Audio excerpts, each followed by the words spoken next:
Hello, and welcome to EBTV's 2012 Mayoral Candidates Forum. I'm Dawn Clark, Vice President of Voter Services of the League of Women Voters of New Jersey. I'll be your moderator for the evening. The League of Women Voters of New Jersey is a nonpartisan political organization. It encourages informed and active participation in government, works to increase understanding of major public policy issues, and it influences public policy through education and advocacy. Elections and voting are core concerns for the League of Women Voters. Leagues are committed to providing fact-based information about issues and the positions candidates take on those issues to help voters make their own decisions and participate in the electoral process.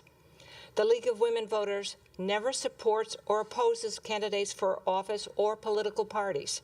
Any use of the League name or footage from the debate and campaign materials, literature, or advertising of any kind, including internet, cable, or television, has not been authorized by the League of Women Voters. The League is pleased to partner with the East Brunswick Public Library and EBTV. We are grateful for their nonpartisan efforts in bringing this vital information to you, the voters of East Brunswick. Tonight, we televise this forum from the East Brunswick Public Library. Members of the local press will ask questions of the two candidates for the position of mayor of East Brunswick. The Democratic candidate is incumbent David Stahl, and the Republican candidate is Dr. Eugene DiMarzo. We are pleased to welcome members of the press to tonight's forum. They are James McAvoy, representing the Sentinel, and John Saccenti, representing East Brunswick Patch. We will begin our program with a 90-second opening statements by each candidate. The order of the opening statements was determined by a random drawing earlier this evening. Closing statements will be given in the reverse order of the opening statements. Dr. Eugene DiMarzo drew the lucky first place, and he will be our opening speaker. So, Dr. DiMarzo. Thank you. Good evening. It is a pleasure to be here. Thank you to EBTV and the members of the press for providing this opportunity. My name is Eugene DiMarzo. My wife, Darlene, and I moved here to East Brunswick in 1990 with our family, Tara, Nicole, Ben, Michelle, and EJ. We chose East Brunswick because it offered a great school system, exceptional recreation programs, library, and other services. As we found out, it has the greatest people. We got to know this firsthand when, following a near-fatal auto accident involving Tara, many of the people from town assisted in her recovery, and we are eternally grateful. I am running for mayor in an effort to keep the taxes affordable so seniors can maintain their homes and young people can afford to move in. This will ensure that the things that made our town so wonderful will continue. I graduated from Fordham University and the New York College of Podiatric Medicine and have been in private practice in Woodbridge, New Jersey since 1990. I did my surgical residency at St. Mary Hospital in Philadelphia, and I performed my surgeries at Raritan Bay Medical Center and John F. Kennedy Hospital. As a physician, I make tough decisions, life and death or loss of limb decisions on a daily basis.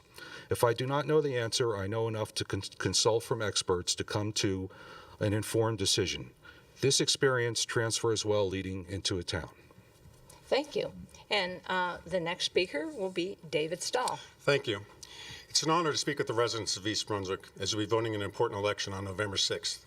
The challenges of today are great. That's why I believe it's important to have a proven, experienced leader with a record of success. As mayor, I'm responsible for setting the priorities in the town and the day-to-day operation. My challenge is to focus on the needs of the many rather than the wants of a small group, particularly when working within the budget constraints. I believe I've balanced those priorities well as I've reduced the budget that I inherited of $64 million, which is now below $56 million. This year, the municipal budget that I proposed and adopted by a bipartisan council actually had a tax decrease. The economic recovery along Route 18 is well documented. The vacancy rate has declined as new businesses are making $1 million investments in East Brunswick.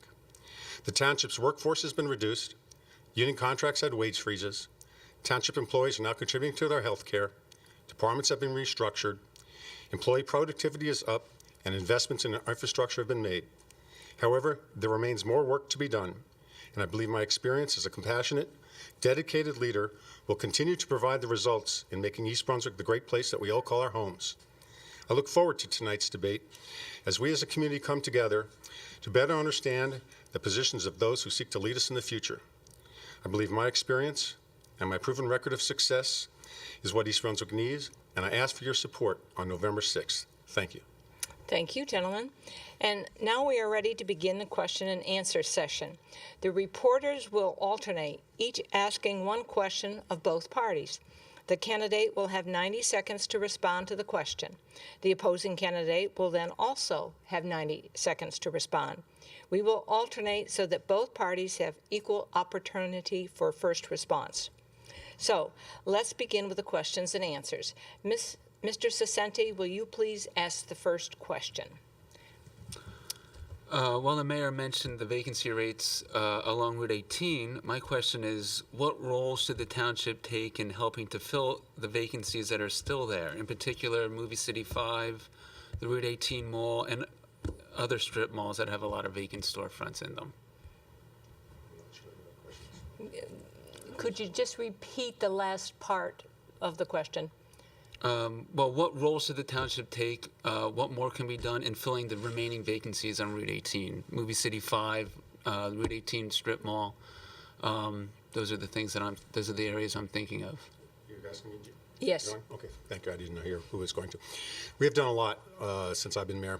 First thing I would ask the public to recall is we made changes working with the Township Council to change the ordinance with respect to, they like to talk about the bureaucratic red tape. We've actually reduced the red tape so that the Planning and Engineering Department today can approve certain applications without the need to go to the Planning Board, which saves great expense and also great time for those applicants. And that's whether you're a new business or an existing business. As far as incentives that can be done for businesses, realistically, the only place in East Brunswick that incentives can be given by state law is the redevelopment zone, and there we have seen the success of that project. We continue to work with developers. You have landowners in this town, some are very proactive, and you can see it by the success of their malls, and you have certain developers that, quite frankly, are not as aggressive in seeking tenants. We do a lot of work with them in talking to commercial entities that want to do business in East Brunswick, but there is a limitation as to what government can actually do within the constraints of what state law is. There is always, we are always out from economic development team, talking to businesses, talking and working with the retail brokers. I think we've done a wonderful job. As I said, the 40% vacancy rate that I cite, it's not fantasy. It was produced by Rich Benelli and his company, which does studies throughout the state of New Jersey historically. Thank you. Dr. DiMarzo, can you address that? I believe the way to revitalize Route 18 is to work from our strength. And I think the strongest thing on Route 18 is the mall. So we have to find a way to reinvent the mall and help the owners reinvent it. For example, the Woodbridge Mall has a plan to reinvent itself. They're planning on putting a residential section to it, which will be a high-end residential section with high-end retail stores, closing down some of the smaller stores. By making our mall more successful, that will spread out to the remaining corridor of Route 18, attracting other businesses in that will see a new life coming to Route 18. In order to bring more businesses here, from what I hear from local realtors, is that it is very hard for businesses to move in. There's a lot of red tape. I heard that in 2006, and I'm still hearing that today. My plan for that would be a citizens advisory board, where they would examine complaints that realtors and prospective renters have, and see whether there's any merit to them. Maybe they could also have a list of professionals, contractors who do jobs under budget and on time, and don't have their permits challenged. Thank you. Mr. McAvoy, can you address a question to Dr. DiMarzo? Absolutely. One of the developments along Route 18 has been the Golden Triangle, and that site is expected to house a Walmart and 400 apartments. Are you satisfied with this redevelopment package, or do you believe something should have been done differently? I believe something should have been been done different. I was against this project when I ran for council in 2006, and at that time I said the project would never be done. It comes from knowing the area. There was no way luxury condos would sell there. And similarly, there's no way that luxury apartments will sell there. So I'm still not convinced that this plan will go forward as structured. Originally, it was Mayor Stoll promised $35 million would come in, and $4 million a year in tax ratables would come in. As we know, with thousands of dollars of litigation, 6 years later, it's actually only going to be $22 million and 0.5 coming in, and maybe $500,000 in income. So we've lost over $13 million, and we're going to lose about $3.5 million a year, according to what was promised.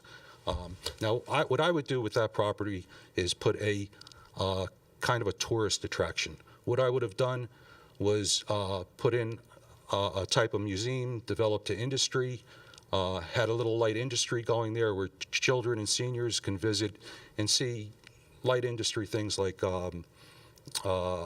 blankets or comforters made and sold. I'd put a little strip mall next to it with products made only in the United States. This may draw people to the area. It may be something that would be exciting and the community would be proud of instead of a Walmart. Mr. Stoll. Thank you. One, I'm never satisfied with anything. I think you always improve on whatever work has been done, whether it's a Golden Triangle or your work on any project as the mayor. This project was a complex project from day one. Don't forget, this project started in the year 2004 when the existing tenant had a lease on that property through 2009.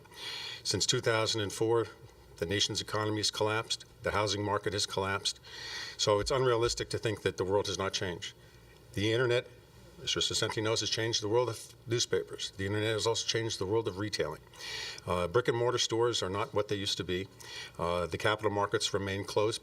Predominantly, only the big boxes have access to those markets today. So you're working with what is reality today. And what is reality today is if the township had not sold that property in 2004 and turned around in 2012 and said, we've got a redevelopment project that we're getting $22.5 million for, it would be fantastic. Look around the state of New Jersey. There are not many redevelopment projects that are moving forward. If you look at the old plant in Edison, it's got a wonderful store and it's got a lot of vacant land. This project is going to be moving forward. In the fall of this year, you'll start to see some demolition with respect to the commercial component. You'll see the construction in the spring, starting with the residential component. The pilot program that was instituted calls for a minimum of $550,000 in payment to the township. That is just the minimum floor. With the construction of the residential component, that project alone will generate over $1 million up to $1.5 million in tax relief. Everyone talks about taxes. You either increase your ratables or you're prepared to pay more taxes. Thank you. Mr. Saccenti, could you address a question to Mr. Stoll? Sure. Putting Route 18 aside for a moment, are there other types of ratables or sources of revenue that the township we can bring into the township? Well, ratables in terms of taxes, you have to always be very careful in terms of the growth of this town. Now, East Brunswick is predominantly built out. The growth that we experienced many years ago is finished. You still have pockets that are available for small developments, but you also have to be careful with respect to the larger developments that can take place so that you don't burden the infrastructure. And that's the planning board's jurisdiction or the zoning board's jurisdiction. In terms of growth outside of taxes, and again, I would ask people to remember, our budget this year is slightly less than $56 million. The amount raised through taxes is only roughly about $34 million. So you still have almost $22 million that's raised outside of taxes to operate our budget. We continue to work with the state and the county to seek funds, but the state has taken, whether it was through Governor Corzine or Governor Christie, has reduced state aid to balance their own budgets. The county's facing the same difficulties that we have, but nonetheless, we've always partnered with the counties with respect to the acquisition of the Forda Farm. 50% of that's being done with county money. The development of Heavenly Farms with the comfort station and the playing field for our special needs children, also paid for 50% by our county. So it's always working with your county partners, your state partners, and seeking whatever federal grants are out there. I mean, we receive money. It doesn't get much fanfare with respect to public safety. We got a $5,000 grant that we're using with respect to pedestrian safety. So there is a lot of money that's being raised. It just doesn't sometimes get the fanfare. Thank you. Dr. DiMarzo, can you address that? Can you repeat the question, please? what other types of ratables or revenue sources can we bring into East Brunswick? Okay. What I would like to see is when projects are planned, for example, mention the development of Heavenly Farms. We put fields in there that cost approximately $3 million, and we put a playhouse in there that cost approximately $3 million. You know, so we spent about $8 to $10 million on a Heavenly Farm project where we're supplying services to the citizens. I don't think we should do that type of a project. People need recreation facilities, and for example, if we buy another open space property, I'd like to see an inflatable center put in there where the space inside can be used to rent to different athletic teams and clubs and organizations, which would pay for the use and the cost and the expense of that facility. I don't like the idea of borrowing or imposing on the county, you know, and accepting money from them, because that increases our county taxes, and our county taxes have gone up considerably over the past several years. And if every city is doing the same thing, you know, we're going to be paying taxes for their projects also. So I'd like to see that decreased instead of increased. Thank you. Mr. McAvoy, could you address a question to Dr. DiMarzo? Absolutely. Do you believe the township has done enough in recent years to cut costs and/or generate revenue in order to keep municipal taxes down? No, I do not. In fact, the largest project that I've seen them do is the Golden Triangle project, where they're putting in a 400-unit apartment building, which is going to bring in a whole lot of school children. And to be conservative, I'd say it was 100 children at a minimum, which will cause the school tax to go up about $1 million. You know, so it's true that it might be a good thing for the municipal tax revenue with the pilot program, but it's really going to cripple the school budget. Mr. Stahl? With respect to the schools and the comments just made, we have to take into account that in East Brunswick, and I've lived here at a time when the Irwin School was closed because of the lack of enrollment.